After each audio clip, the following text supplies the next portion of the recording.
Hello बच्चों, चलिए प्रश्न को देखते हैं। तो दिया गया प्रश्न है कि एक आयनिक यौगिक P धनायन तथा Q ऋणायन से निर्मित है। यदि P एकांतर कोणों पे तथा Q विकर्ण के केंद्र पर स्थित हो तो आयनिक यौगिक का सूत्र क्या होगा। विकल्प ए है PQ2, विकल्प बी है P2Q, विकल्प सी है P2Q, विकल्प डी है P4Q। तो हमें क्या दिया गया है कि एक आयनिक यौगिक है, उसमें हमारा जो P है वो क्या है धनायन, Q क्या है ऋणायन। ठीक है, और उसमें हमारा जो P है वो एकांतर कोणों पे है, Q विकर्ण के केंद्र पर है।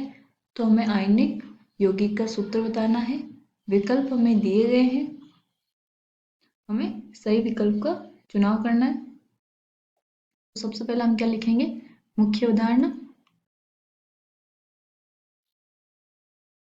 मुख्य अवधारणा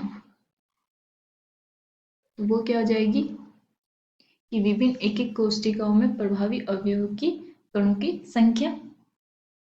तो मैं यहाँ लिख देती हूँ विभिन्न एक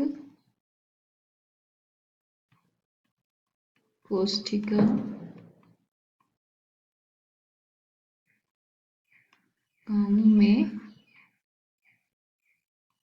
प्रभावी अवयवी कणों की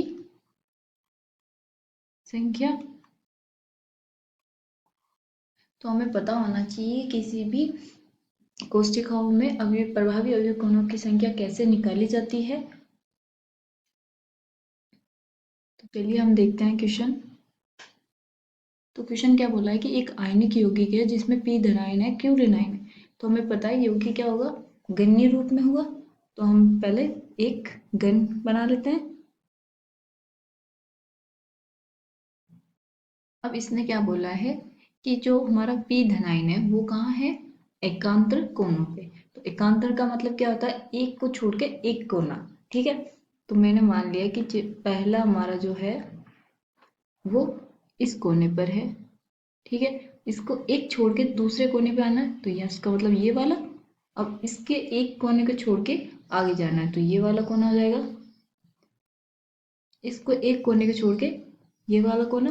तो अब हमें ध्यान रखना है कि इनमें से कोई भी पास पास में नहीं आना, उनके बीच में एक कोना छूटना चाहिए हमारा। ठीक है, तो ये हमारे चार कोने ऐसे बनते हैं जो एकांतर कोने हैं। तो ये हमारे क्या हो गए, पी पी पी और पी।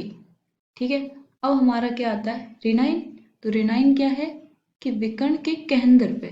तो केंद्र पे विकर्ण, जैसे कि मैंने मान लिया यहाँ से ये गया, ये हमारा आ गया इस पे।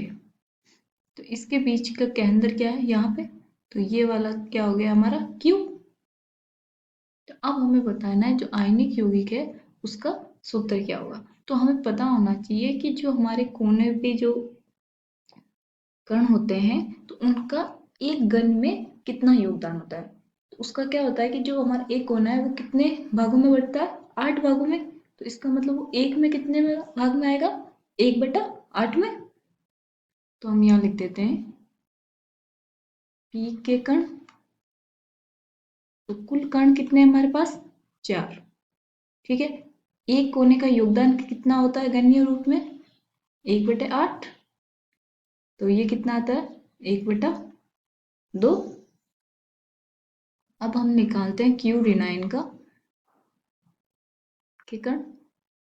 वो कितने आएंगे, Q क्या है हमारा केंद्र में, मतलब केंद्र का मतलब क्या है कि वो पूरा का पूरा उसमें गण्य में है, घन में है। तो उसका मतलब क्या हो जाएगा कि जो हमारा प्रभावी अवयवी कण होगा उसकी संख्या कितनी हो जाएगी, 1। कि उसका योगदान भी कितना होता है, 1। तो ये आ जाएगा 1। अगर इसका मैं सूत्र लिखूँ तो क्या लिखूंगी, P 1/2 Q। इसको मैं क्या लिख सकती हूँ, इसको मैं ये भी लिख सकती हूँ PQ2। तो ये हमारा क्या हो गया, आयनिक यौगिक। तो अब चलिए हम देखते हैं विकल्प। विकल्प ए देखिए PQ2। तो इसका मतलब जो हमारा विकल्प ए है वो क्या है, सही उत्तर है। आशा करती हूँ आपको समझ में आया होगा। धन्यवाद।